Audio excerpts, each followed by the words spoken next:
Vâng, thưa các anh chị em, một bài thơ đã được rất nhiều người đọc và phổ nhạc.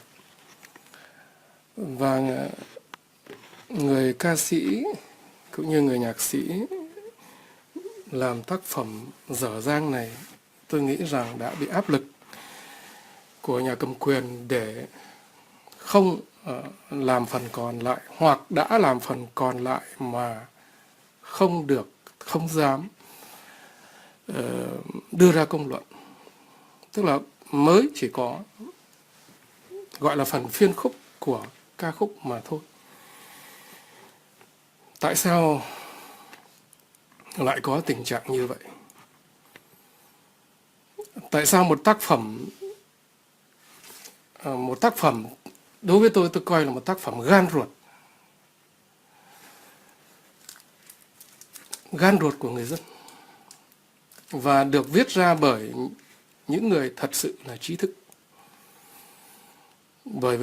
viết bởi một cô giáo, và là cô giáo sống tại vùng xảy ra biển chết.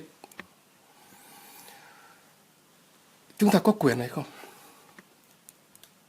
Nội một bài nhạc đem theo được rất nhiều những sự thổn thức, được chia chung với rất nhiều những sự thổn thức của hầu như là người dân toàn quốc.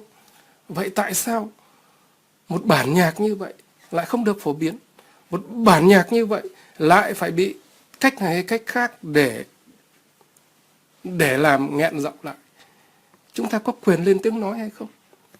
Một cái quyền sơ đẳng mà ở những xứ da đen người ta cũng vẫn được bảo lưu, được sở hữu.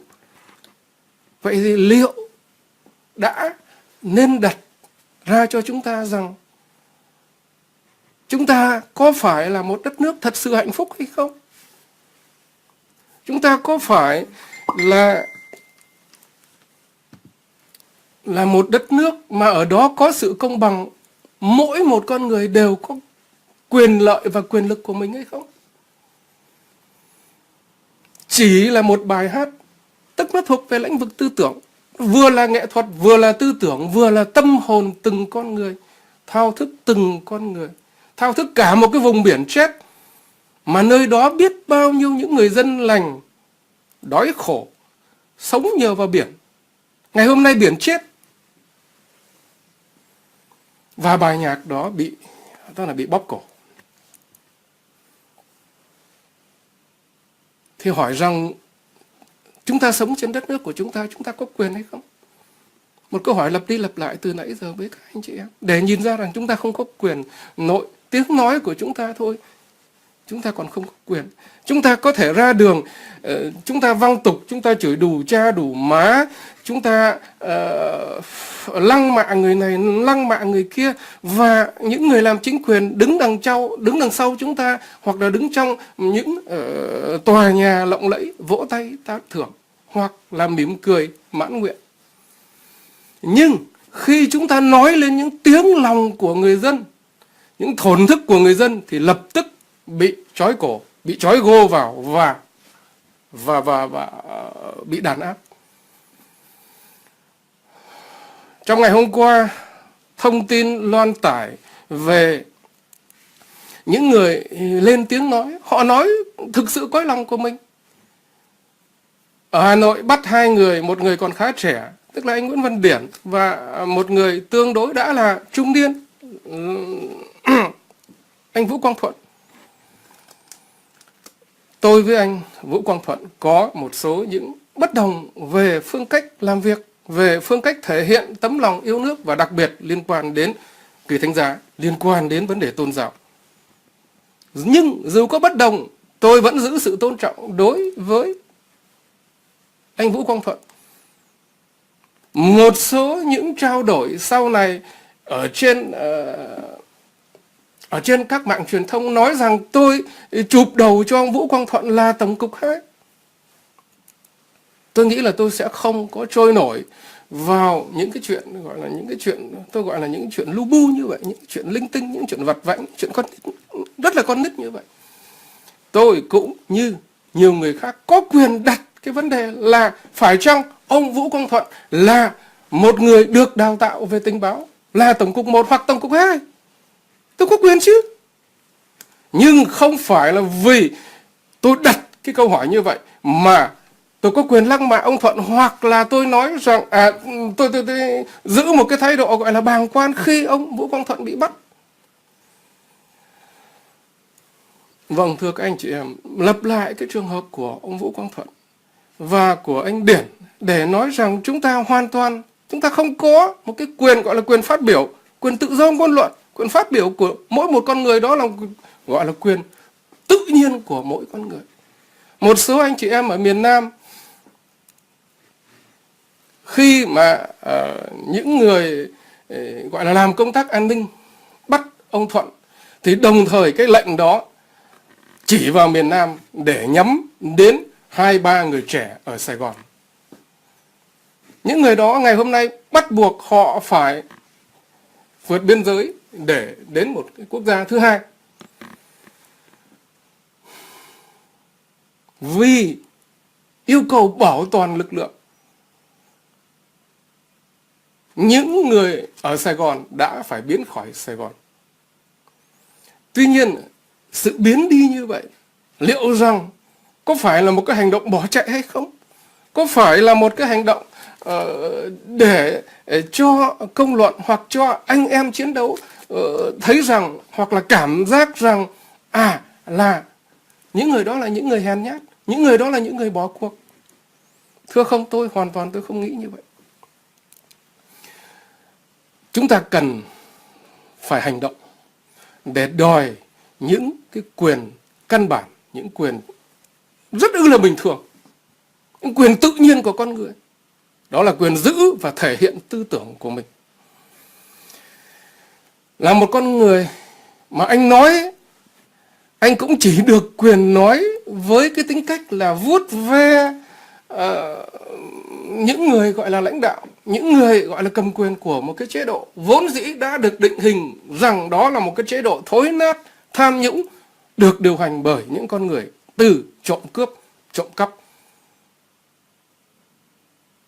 Khi chúng ta định hình như vậy rồi thì bắt buộc chúng ta phải tìm một cái phương cách nào đó để hành động.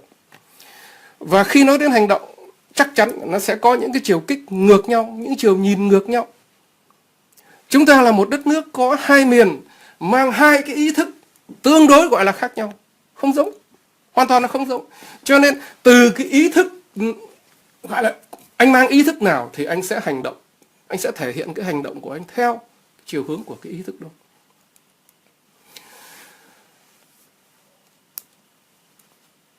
Ở miền Bắc, hầu hết người dân miền Bắc còn rất là mờ nhạt về một cái chế độ, một cái hình thức gọi là chế độ tự do nào đó. Và vì suốt 70-80 năm qua, anh sống trong một cái bối cảnh anh không được nhìn để so sánh. Anh không có những cái nhìn so sánh và anh không cảm thụ trực tiếp cái đời sống đó. Cái đời sống gọi là tự do của miền Nam. Dẫu rằng chỉ là tương đối, dẫu rằng miền Nam đối với tôi chỉ là 50 mấy 60% gọi là tự do, nhưng nó hơn rất nhiều so với miền Bắc zero về tự do. Thì những người trưởng thành sinh ra trong cái bối cảnh của xã hội miền Bắc sẽ mang một cái ý thức về sự tự do nó giới hạn hơn rất nhiều so với những người ở phương Nam. Những người ở phương Nam ngày hôm nay có thể hành động được, đó là những người 30 tuổi, 20 mấy 30 tuổi, 30 mấy tuổi, 40 tuổi, là những con người có thể làm được một cuộc cách mạng tại Việt Nam. Và những con người đó, họ có gia đình của họ gắn bó với một cái xã hội trước đây đã từng sinh ra họ hoặc sinh ra bố mẹ của họ. Và bố mẹ của họ dẫu rằng có phải tù đầy, có phải trốn khỏi Việt Nam, hoặc là gia đình, gia tộc dòng họ của họ có phải tan nát vì trốn khỏi Việt Nam sống đời lưu vong, thì ý thức về sự tự do nó vẫn tiềm tàng, nó vẫn được chia sẻ với nhau và nó sống trong mỗi con người miền Nam một cách dễ dàng hơn rất nhiều so với những người ngoài miền Bắc. Từ cái ý thức đó, từ cái quán tính, cái nhận định về đời sống như vậy, nó sẽ đưa đến một cái hành động dễ hơn, chấp nhận dễ hơn một cái hành động là cùng nhau đi đến, tìm đến một cái quyết định, một cái ý thức chung và một cái hành động chung, đó là làm thế nào thay đổi hẳn chế độ Cộng sản, làm thế nào đuổi cổ chế độ Cộng sản ra khỏi đất nước. Ý thức của người miền Nam rộng hơn, đông hơn rất nhiều so với người ngoài miền Bắc. Vì thế mà thưa các anh chị em, đặc biệt các anh chị em tại miền Nam, những anh chị em 20 tuổi, 30 tuổi, 40 tuổi, tôi rất chân thành xin gửi đến các anh chị em, đặc biệt các anh chị em miền Nam và các anh chị em tại Bắc Trung Bộ, vốn dĩ là một cái vùng đã từng sinh ra chế độ Cộng sản Đệ Tam, làm cho chế độ Cộng sản Đệ Tam hình thành, đồng thời đang là nạn nhân trực tiếp một cách sống chết đối với hiểm họa biển chết Formosa. Đã có rất nhiều người, đã có rất nhiều những buổi trao đổi, buổi thảo luận về vấn đề Formosa. Ở cái clip này chúng ta không bàn đến vấn đề đó nữa, bởi vì chúng ta đã nhìn thấy rất rõ như bài nhạc chúng ta vừa mới nghe. Biển đã chết. Và con cháu của chúng ta sẽ như thế nào khi 5-3 năm nữa, với một cái vốn liếng biển chết như vậy, chúng nó sẽ như thế nào trong đời sống của chúng nó tại Việt Nam. Và nếu nó bước chân ra nước ngoài thì bước chân của nó sẽ tập tễnh hay không? Hay là nó sẽ đĩnh đạc, nó đi được những cái bước chân gọi là bước chân của những người, của một quốc gia tự cường, của những con người có một dân tộc mang đủ sức tự hào của mình. Đây là một câu hỏi chúng ta cần, đã đến lúc rất cần chia sẻ với nhau, hỏi với nhau. Bởi vì chúng ta vô tư quá nhiều rồi, quá lâu rồi. Và tại sao chúng ta vô tư? Anh chị em miền Nam có lẽ đã rất lâu rồi, 30 mấy 40 năm rồi. Tôi nghĩ là 30 năm thôi, cho là như vậy đi. Là chúng ta phó mặc cái chuyện chính trị cho những người gọi là từ Bắc vào.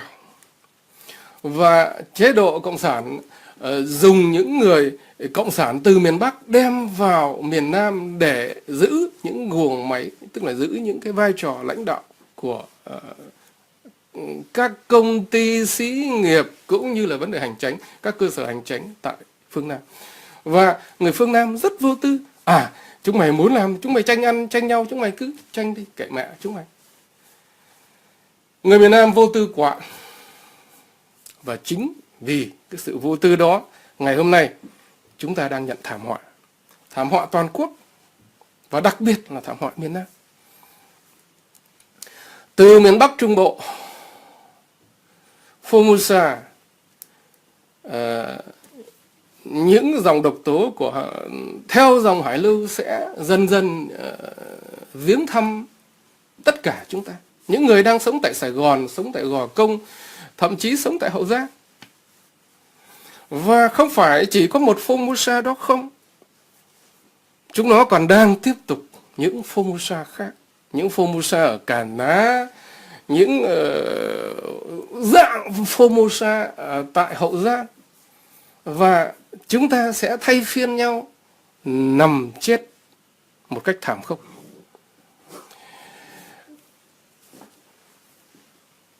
Chúng ta nên chăng đã phải hình dung đến lớp trẻ, con em chúng ta, con cháu chúng ta. Chúng nó sẽ được gì đối với một cái hành động gọi là vô tư như chúng ta đang giữ. Chúng ta ngồi ở quán rượu, chúng ta đập ly rượu bồm bộp. Cô tiếp viên đi đến và có một chút tiền, chúng ta cũng sẵn sàng gọi là vỗ mông, thậm chí kéo được gọi là cái cặp quần của cô tiếp viên xuống. Chúng ta coi thế là hạnh phúc. Chúng ta coi thế là chúng ta có thể cười thỏa mãn được rồi. Nhưng trong cái nụ cười, trong cái giọng cười thỏa mãn đó nó tiềm tàng biết bao nhiêu những sự nhục nhã của con cháu chúng ta. Chúng ta hãy nhìn tầm nhìn nó xa hơn. Đừng nhìn 1 năm, hãy nhìn 10 năm. Và từ 10 năm chúng ta nhìn về 100 năm. Để 100 năm sau liệu chúng ta có mồ yên mà đẹp được hay không? Khi những người Tàu Hán thống trị trên toàn quốc của Việt Nam, một số anh chị em nghe nói đến cái chuyện là Tàu Hán thống trị trên toàn quốc Việt Nam thì các anh chị em nói là mấy ông thầy này ở nước ngoài hoặc là mấy cái anh chàng nhận tiền của phản động lên trên net nói bậy bạ rằng bán nước cho Tàu. Tôi nghĩ đó là các anh chị em tự dối lòng. Nói ra như vậy để tự dối lòng và để cố gắng che giấu cái sự hèn nhát của mình.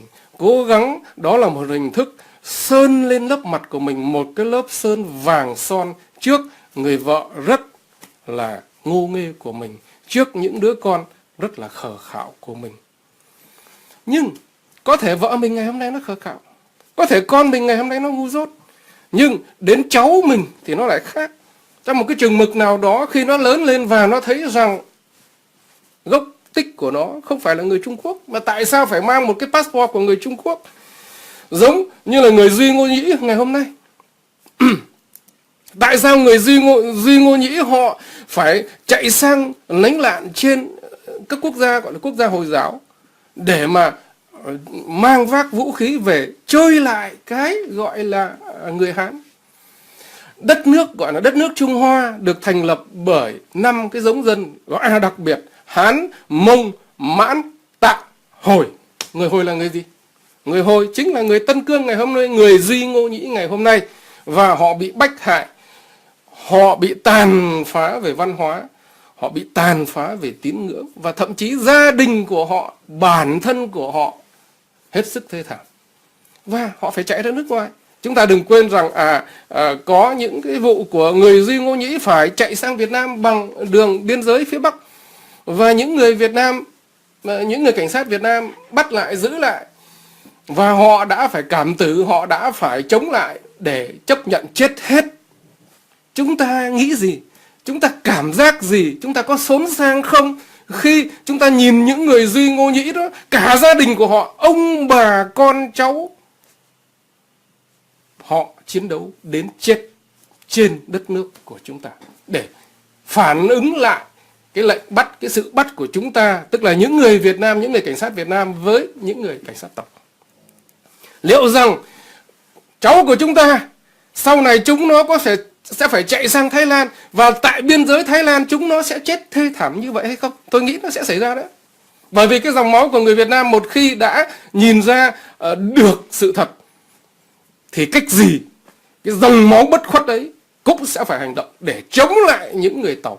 Chúng ta lại trở lại cái chuyện đất nước Tàu được xây dựng bởi 5 cái giống dân Hán, Mông, Mãn, Tạng, Hồi. Và chúng ta hãy coi người Mông ngày hôm nay, tức là Mông Cổ, họ có sạch sẽ? Họ có sạch sẽ không? Họ có sung sướng hay không? Họ có hạnh phúc hay không? Tại sao có những vấn đề của nội Mông? Tại sao có những vấn đề của ngoại Mông? Và những anh chị em, đặc biệt những anh chị em sống tại Đông Âu, sống tại Tiệp Khắc chẳng hạn, các anh chị em nhìn gì, nhận gì nơi những người Mông Cổ lưu vong? Đau không? Xót không? Nhưng những người ở Việt Nam thì các anh chị em vô tư quá, các anh chị em không thấy đó là một nỗi đau xót, không thấy đó là một sự nhục nhã.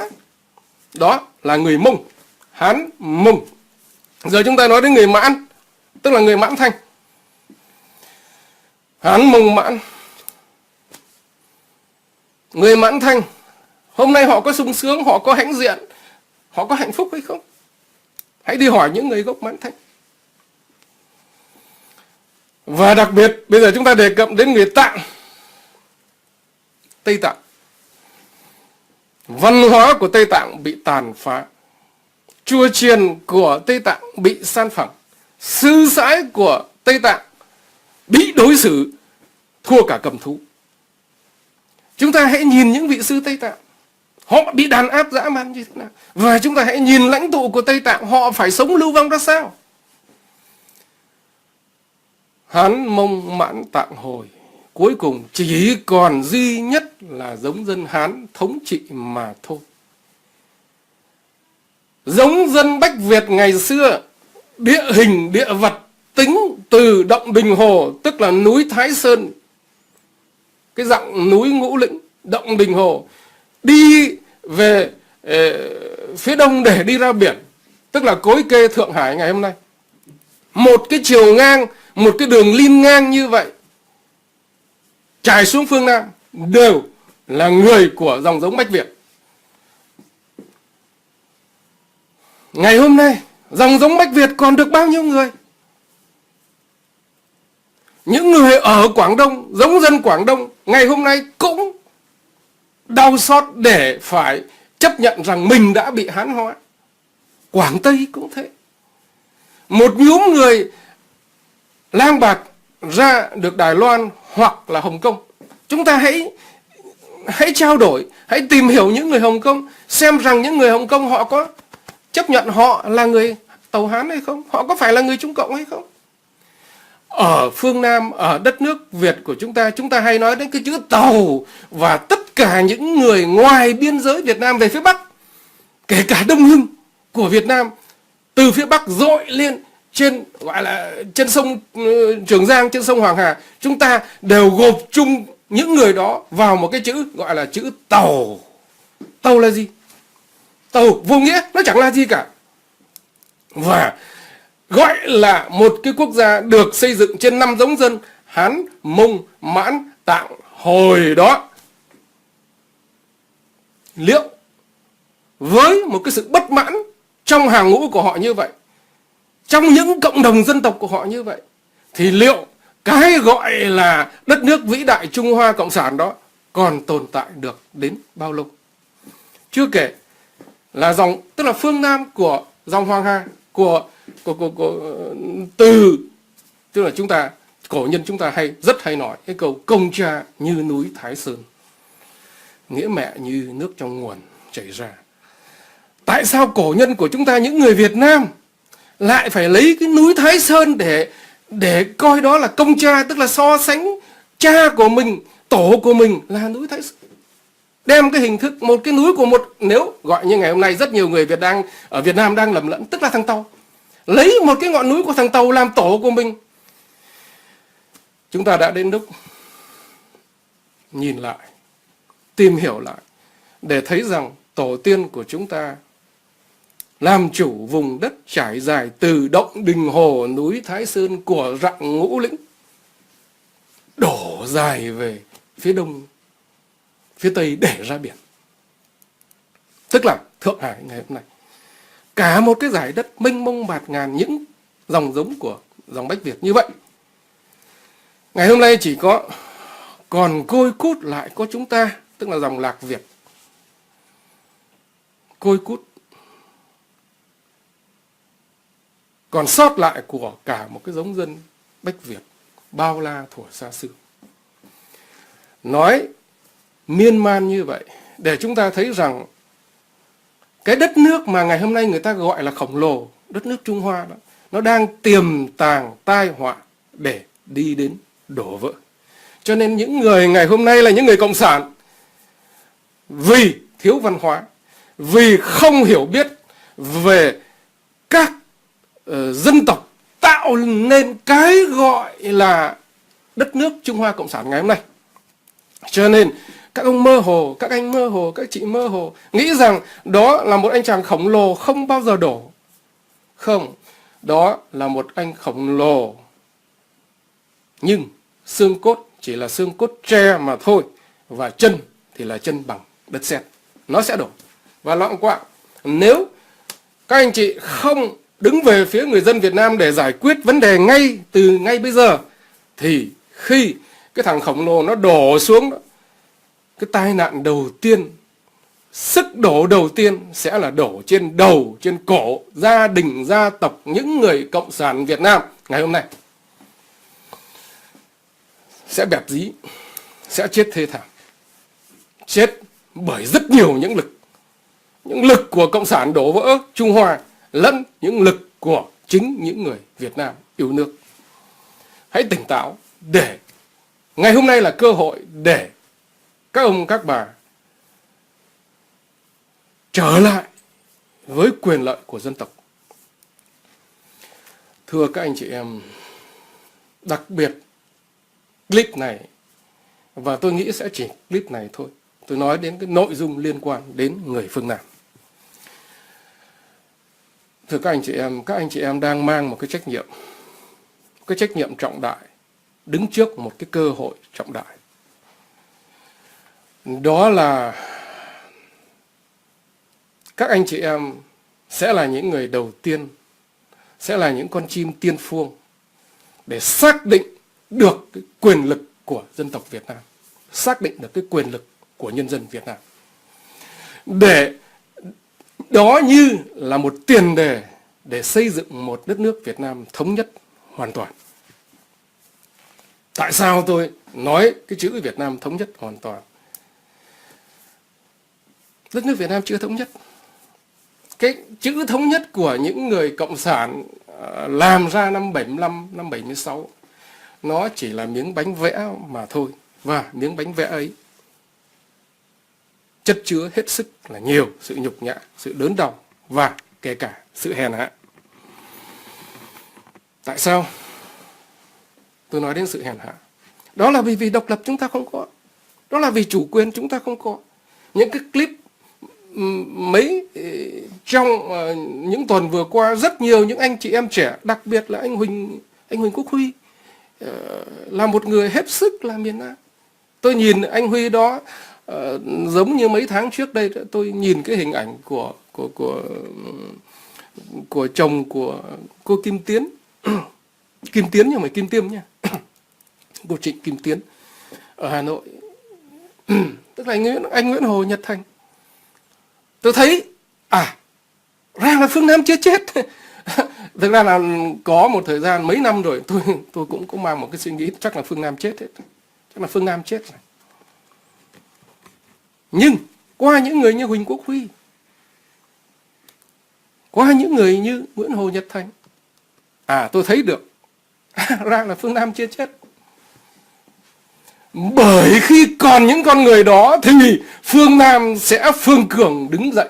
Phương Nam sẽ lấy lại tất cả những sự hào hùng của người đi mở nước, của người đi khai phá đất đai. Tôi tin tưởng điều đó. Thưa các anh chị em phương Nam, chúng ta đang đứng trước một cái cơ hội lớn. Tôi là người sống tại hải ngoại và tôi mơ ước có được một không khí giống như tuần vừa qua đang có và những tuần sắp tới sẽ có. Đó là cộng đồng người Việt Nam từ Mỹ đến Úc, đến Pháp, đến kể cả Tiệp Khắc, Na Uy đều đang chung lòng với nhau, ngồi lại với nhau để thảo luận làm thế nào để bắt tay hỗ trợ được cho anh em trong nước. Chưa bao giờ hải ngoại có được một cái không khí tuyệt vời như vậy. Tại sao hải ngoại có được một không khí tuyệt vời giống như là ngày hôm nay và đặc biệt ngày mai, ngày mùng 5 tháng 3? Đó là vì tấm lòng của người Việt Nam tại hải ngoại luôn luôn hướng về đất mẹ và vượt qua bao nhiêu bão giông, vượt qua bao nhiêu những toan tính hèn hạ của đối phương, dưng ra những tổ chức ma quái này, dưng ra những thằng chính phủ vớ vẩn kia để làm nhòa đi cái chính nghĩa của cuộc chiến đấu. Thì ngày hôm nay lời kêu gọi của Linh Mục Lý và sự hưởng ứng của những tổ chức, những cá nhân ở phương Nam nói riêng và ở toàn quốc nói chung đã trở thành một cái động lực để cho những người đang lưu bạt, đang lưu vong trên khắp nơi quả đất này, trên khắp các quốc gia trên đất nước, trên thế giới này, đang tìm cách ngồi lại với nhau một cách hết sức ân cần. Đây là điều mà những người hoạt động chính trị suốt 40 năm qua mơ ước thèm khát nhưng không làm được. Và xin cảm ơn các anh chị em tại nội địa. Xin cảm ơn Linh Mục Lý. Dẫu rằng cuộc chiến đấu mà đang đối diện với chúng ta nó đang đi vượt tầm gọi là tầm suy nghĩ của nhóm linh mục Lý, chắc chắn nó sẽ phải vượt tầm, chắc chắn nó sẽ phải cao hơn, và nó đang cao hơn. Không còn gói gọn vào các tôn giáo nữa, không còn gói gọn vào các sứ đạo nữa, mà vấn đề tự quyết của dân tộc, vấn đề danh dự của dân tộc đang được xác định. Và những anh chị em miền Nam, các anh chị em hãy tiến lên. Có thể là chúng ta sẽ cô đơn ban đầu, có thể là ngày mùng 5 tháng 3 Sài Gòn chỉ có nổ ra được chừng 100 người, và 100 người đó bị lôi lên xe, bị đánh đấm, bị bắt bớ. Nhưng đừng ngại ngần, các anh chị là những con chim đầu đàn. Các anh chị bay, chúng ta nhìn những con chim đầu đàn, những đàn chim đầu đàn khi bay, luôn luôn con đầu đàn là một con chịu lực mạnh nhất. Các anh chị em đang là những con chim đầu đàn. Các anh chị em đang là những ngọn nước khơi dòng cho dòng cuồng lũ của dân tộc. Dòng sóng của dân tộc sẽ nổi lên được hay không là do ở ngày mai, là do ở tuần tới, những Chúa Nhật tuần tới. Nên đừng lo lắng, đừng ngần ngại rằng ngày mai, ngày mùng 5 tháng 3, miền Nam của chúng ta bị bách hại. Cả miền Nam chỉ có 10, tức là cùng lắm là 10.000 người đứng lên, và cả hàng trăm người, hàng ngàn người bị bách hại. Nhưng các anh chị em yên tâm, sau ngày mùng 5 tháng 3, sau 1.000 người bị bách hại, thì 10.000 người của tuần sau sẽ xuất hiện. Và một tuần sau nữa hàng trăm ngàn người sẽ xuất hiện. Các anh chị em có được cả một cộng đồng hải ngoại, tất cả những con người Việt Nam lưu vong đang đem tấm lòng của mình nối kết nhau lại để dâng hiến về đất mẹ. Đây là một hiện tượng chưa bao giờ có tại hải ngoại. Và sức mạnh này nó sẽ là một cái sức mạnh vạn năng để cùng với anh chị em nội địa chúng ta đi đến đích của cuộc chiến đấu. Đó là giải thể chế độ Cộng sản tại Việt Nam. Chúng ta hãy đi từ phương Nam lên phương Bắc. Chúng ta đừng mơ hồ, chúng ta đừng mơ mộng rằng cuộc biểu tình này sẽ có những người ở ngoài Hà Nội, sẽ có những người ở Lạng Sơn, Cao Bằng đứng chung cùng với chúng ta từ những ngày đầu tiên. Chúng ta hãy chấp nhận chúng ta cô đơn trong những tuần lễ đầu tiên. Nhưng 1 tháng sau, 2 tháng sau, từ Bắc Trung Bộ sẽ tràn ra cái tinh thần đó ở phương Bắc, ở Hà Nội. Và đến lúc đó chúng ta sẽ đi đến thành công một cách đĩnh đạc. Những người phương Nam, những người con cháu hậu duệ của những con người phá núi khai sông, chúng ta phải đứng lên xóa những dị biệt của chúng ta đã có với nhau, những dị biệt về Cộng sản, những dị biệt về Cộng Hòa. Đây là cái thời cơ để chúng ta xóa đi những dị biệt đó. Đây là cái thời cơ, kể cả là gốc gác của Cộng Hòa hay gốc gác của mặt trận dân tộc giải phóng miền Nam, chúng ta phải ôm nhau lại để giải quyết ván bài của đất nước. Các anh chị em miền Nam và các anh chị em miền Bắc Trung Bộ,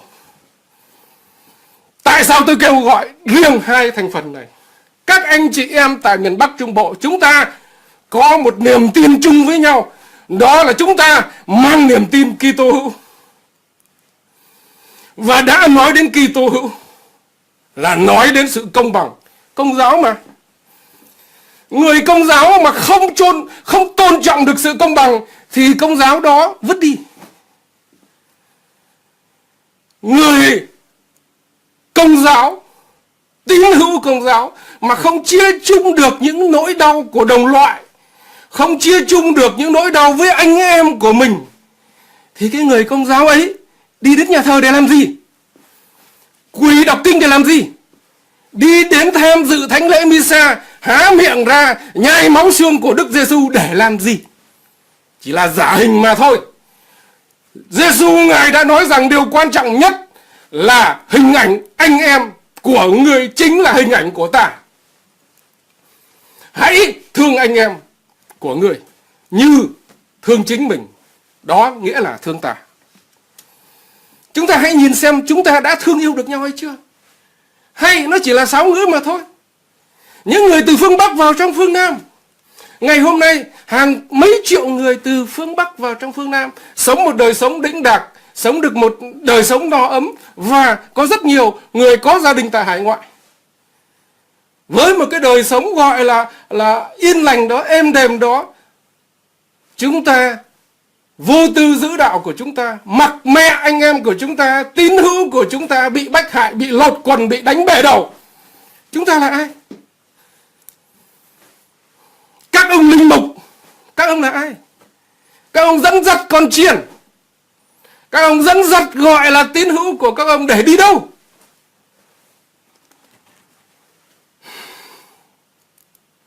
Trong khi anh em của chúng ta đang đau đớn, cả một dải miền Trung bị bách hại, cả một dải biển chết như thế, và hiểm họa của biển chết cũng đang dần dần đến với từng tỉnh phía Nam, từ Phan Thiết, Bình Thuận, và sẽ đi đến Vũng Tàu. Đến lúc đó cái con cá trên mâm ăn của người dân Bắc Kỳ Hố Nai, những con cá trên mâm ăn của Bắc Kỳ Gò Vấp, liệu không có độc tố không? Hay là chúng ta cũng rất vô tư ăn độc tố vào để 3 năm sau say sưa chữa bệnh, và là chữa bệnh canxi. Tức là say sưa với những căn bệnh ung thư, mà vì ngày hôm nay chúng ta vô tư, vô tình trước sự đau đớn của anh em chúng ta ngoài Bắc Trung Bộ. Sự vô tư của chúng ta, sự vô tình của chúng ta đẩy các anh chị em tín hữu của chúng ta, đồng đạo của chúng ta ngoài miền Bắc Trung Bộ vào một cái thế cô đơn đến tột cùng. Họ phải lang thang sang bên Lào để kiếm ăn.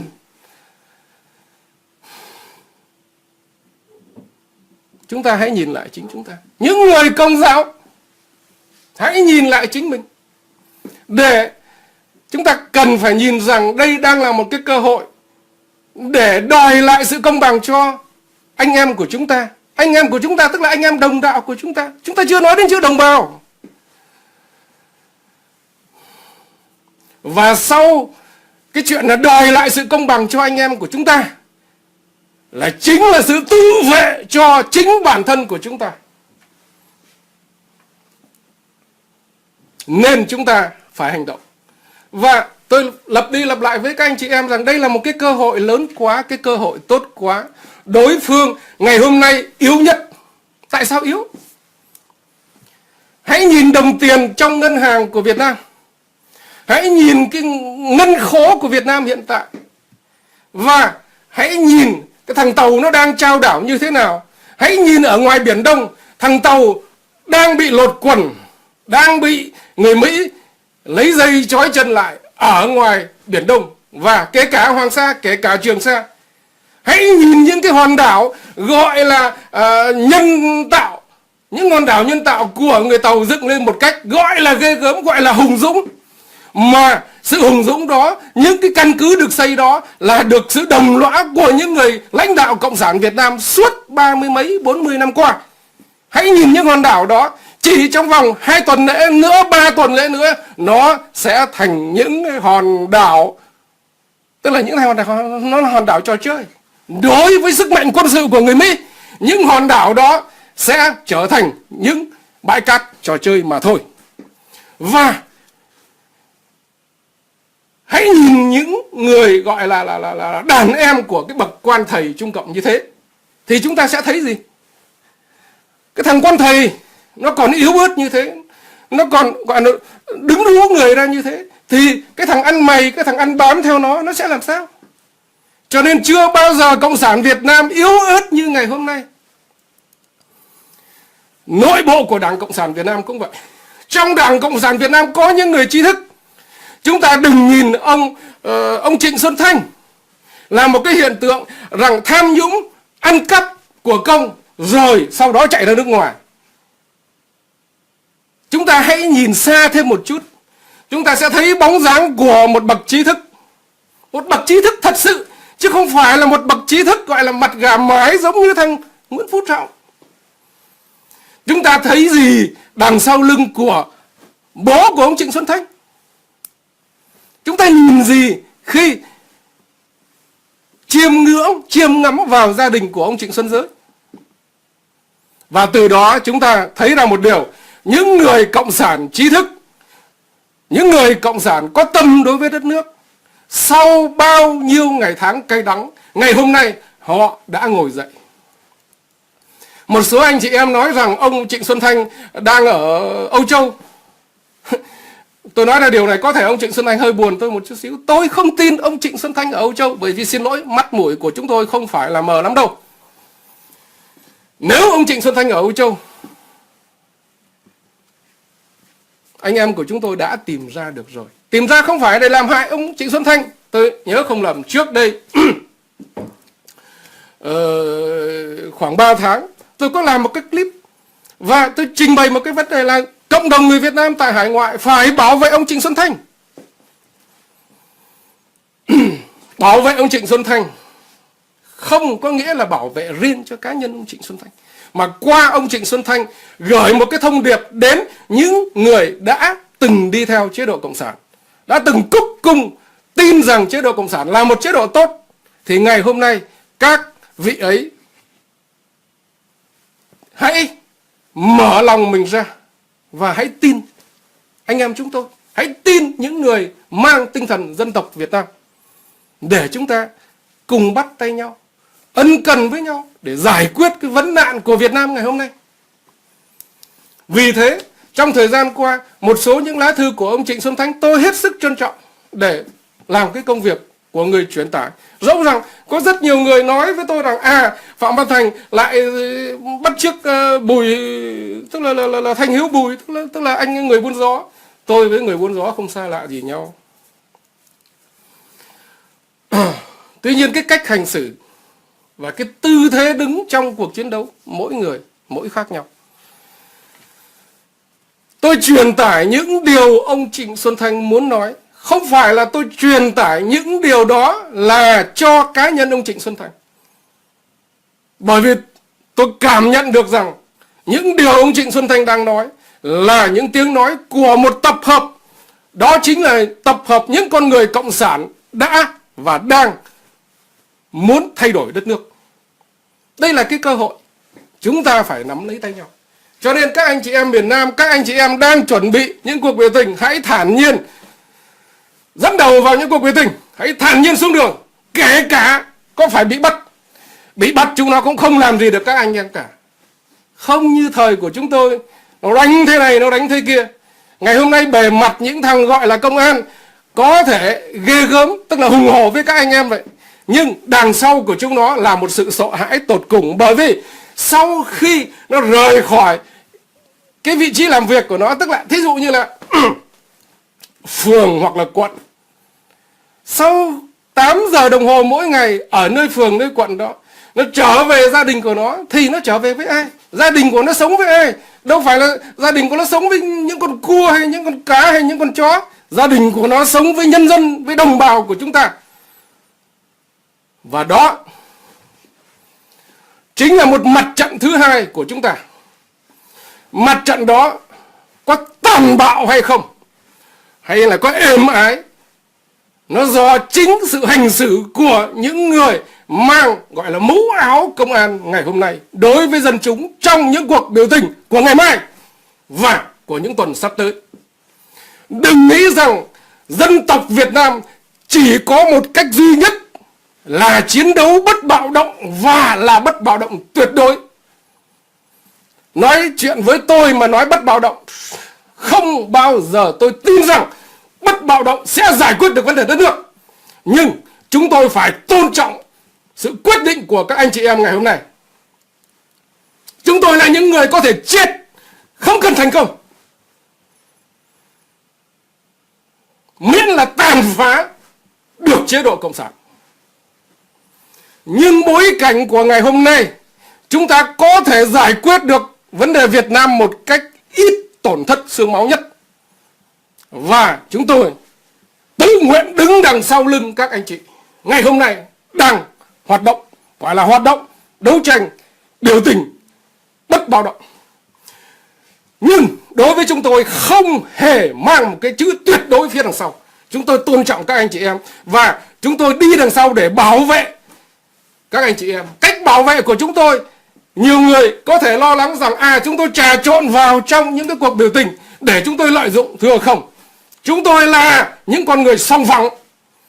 Sân nào ra sân đó. Sân bạo động là sân bạo động, và sân bất bạo động là hoàn toàn chúng tôi tôn trọng, để các anh chị em mới là những người không thể chết. Bởi vì chúng ta chiến đấu để làm gì? Chúng ta chiến đấu để chúng ta chết hết ư? Không. Nhưng nếu chúng ta nói rằng chúng ta chiến đấu để chúng ta không bao giờ chết, thì cuộc chiến đấu đó sẽ không bao giờ thành công. Đã nói đến chiến đấu là phải chấp nhận hy sinh. Và ai là người hy sinh? Đây chính là sự tỉnh táo. Đừng nghĩ rằng khôn ngoan là giải quyết được hết vấn đề. Đừng nghĩ rằng liều lĩnh là hoàn toàn không giải quyết được vấn đề. Nếu không có liều lĩnh thì không có anh hùng. Mà đất nước Việt Nam là được xây dựng bởi những bậc hào kiệt anh hùng, những người nữ anh hùng, những người nam anh hùng, những người làm văn phòng, những ông quan văn không thể nào là anh hùng. Nhưng đó là những người cần thiết để xây dựng một chế độ, một xã hội tốt đẹp.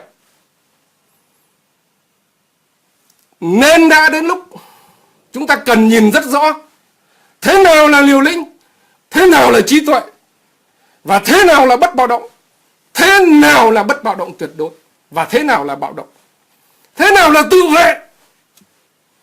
Một cuộc đấu tranh mang tính cách tự vệ, nó sẽ phải được xuất hiện trên đất nước Việt Nam một cách đĩnh đạc. Và có thể nó sẽ là tiền đề để đặt cái vấn đề đối với những người đã ký kết trên cái văn bản của Hiệp định Geneva và Hiệp định Paris năm 1973, tái thiết lại Việt Nam Cộng Hòa. Tôi nói là có thể thôi. Đây là tùy thuộc vào sự đáp trả, sự phản ứng của những con người cầm quyền của ngày hôm nay. Nếu những con người cầm quyền biết nhìn đến quyền lợi dân tộc, chúng ta sẽ ngồi vào bàn hội nghị để nói chuyện với nhau, đem hết tâm trí, đem hết sức lực để bảo vệ đất nước, để bảo vệ quyền lợi của từng người dân Việt Nam ở trong nước cũng như ở ngoài nước. Nếu các anh chị em đang cầm quyền gọi là tuyệt đối không nhìn ra cái giá trị gọi là thảo luận đó, cái giá trị gọi là hội nghị đó, thì một cuộc chiến đấu mang tính cách rạch chia, cắt đôi đất nước Việt Nam ra tiếp tục, Việt Nam Cộng Hòa tái hiện, nó sẽ phải được thực hiện. Nó thực hiện để là tiền đề để thống nhất đất nước một cách trọn vẹn. Nó không phải là thống nhất trên giấy tờ, mà thống nhất trong tư tưởng, trong tâm tưởng, trong tình yêu của mỗi người Việt Nam, trong trách nhiệm, trong nhiệm vụ, trong tình yêu của mỗi người Việt Nam. Chứ nó không phải là thống nhất theo cái kiểu giấy tờ của những thằng cộng sản ngu dốt và hèn hạ. Thưa các anh chị em, cuộc chiến đấu của chúng ta khởi đầu không cần lãnh tụ. Đừng nghĩ rằng ông Linh Mục Lý là lãnh tụ. Tôi rất tâm đắc. Buổi sáng tôi trong sở làm không thể ra ngoài được và nghe một cái livestream của người bạn trẻ Huỳnh Quốc Huy. Rất mừng. Hãy nhìn như vậy. Chúng ta không cần lãnh tụ. Ngày hôm nay chúng ta thông tin tràn đầy. Ngày hôm nay chúng ta có những anh em chắt lọc thông tin một cách rất tốt. Cái bối cảnh như vậy, cái hoàn cảnh chiến đấu như vậy, chúng ta không cần lãnh tụ, chúng ta vẫn chiến đấu được. Và nếu bắt con cóc này thì sẵn sàng con cóc khác nhảy lên ở cái vị trí điều hợp. Chúng ta có hàng triệu con cóc như vậy. Tôi nhớ, xin các anh chị em khi mà tôi nói con cóc đừng nghĩ là cóc nhái nhé. Con cóc tôi đang hình dung là con cóc là cậu ông trời. Đó là những người lãnh đạo. Cho nên đừng hoang tưởng là ngày mùng 5 tháng 3 chúng ta sẽ có cả hàng 100.000 người lao ra được. Nếu ra được thì đó là điều tốt. Không ra được chúng ta cũng thản nhiên, kể cả 100 người và đĩnh đạc đi vào tù. Hãy bước lên giảng đường đại học để lấy bằng tiến sĩ từ thềm tù, từ buồng tù, từ cái căn buồng tù của các anh chị em. Vào tù chúng ta sẽ lớn hơn rất nhiều. Tôi nói điều này ra là bản thân tôi, kinh nghiệm bản thân tôi. Trước khi tôi vào tù, tôi là một đứa con nít, dẫu rằng là một đứa con nít 33 tuổi, 35 tuổi. Nhưng khi tôi ra tù, nó khác. Khi tôi ra tù, tôi có thể nói chuyện ngang ngửa được với những người gọi là tướng lĩnh của bất kỳ quốc gia nào. Vậy thì các anh chị em cũng thế. Hãy chọn nhà tù để lấy cái mảnh bằng tiến sĩ của các anh chị. Đất nước cần những mảnh bằng tiến sĩ đó. Bởi vì đó là những mảnh bằng không phải là chỉ thuần túy về kỹ thuật, mà đó là một mảnh bằng tiến sĩ được kết tinh bằng kiến thức và sự yêu thương đất nước, sự yêu thương con người. Và chúng ta chỉ có thể kiến thiết được đất nước của chúng ta bằng sự yêu thương chính chúng ta, yêu thương chính dân tộc chúng ta, và yêu thương thế hệ sẽ sinh ra trên đất nước của chúng ta. Các anh chị em đang có một cơ hội lớn, đó là ở trong nước ngày hôm nay có được hầu hết các quốc gia nơi hải ngoại, nơi nào có mặt người Việt Nam đều đã tụ lại để chuẩn bị cho cái giai đoạn tôi gọi là mùa biểu tình bắt đầu từ ngày 5 tháng 3. Và đây là một cái hiện tượng đơm hoa kết trái. Đây là một cái hiện tượng trăm hoa đua nở ở ngoài hải ngoại. Chưa bao giờ hải ngoại có một không khí hừng hực như ngày hôm nay. Chưa bao giờ những tấm lòng tại hải ngoại lại ngồi đến với nhau, tìm đến với nhau, trân trọng như ngày hôm nay. Xin cảm ơn các anh chị em. Và mong rằng chúng ta dẫu rằng có bị bắt cho ngày mai cũng sẽ là sự thản nhiên. Đất nước của chúng ta cần chúng ta phải hy sinh. Đất nước của chúng ta quá thừa rồi những người chỉ có gọi là nói miệng, những người chỉ gọi là nói mồm. Cho nên các anh chị em, chúng ta hãy tìm đến nhau.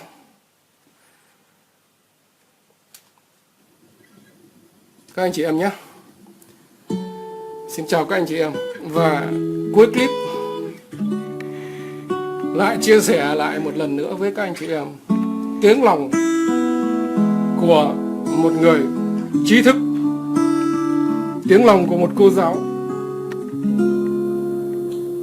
Đất nước mình buồn quá phải không anh? Biển bạc rừng xanh, cánh đồng lúa biếc, rừng đã hết và biển thì đang chết. Những con thuyền nằm nhớ sóng khơi xa,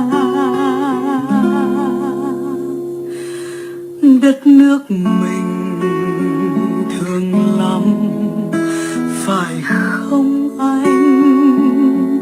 Những đứa bé sinh ra gánh nợ nần chồng chất,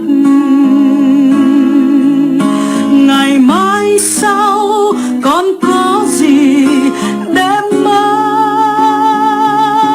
Đứng trước năm châu mà không phải cúi đầu.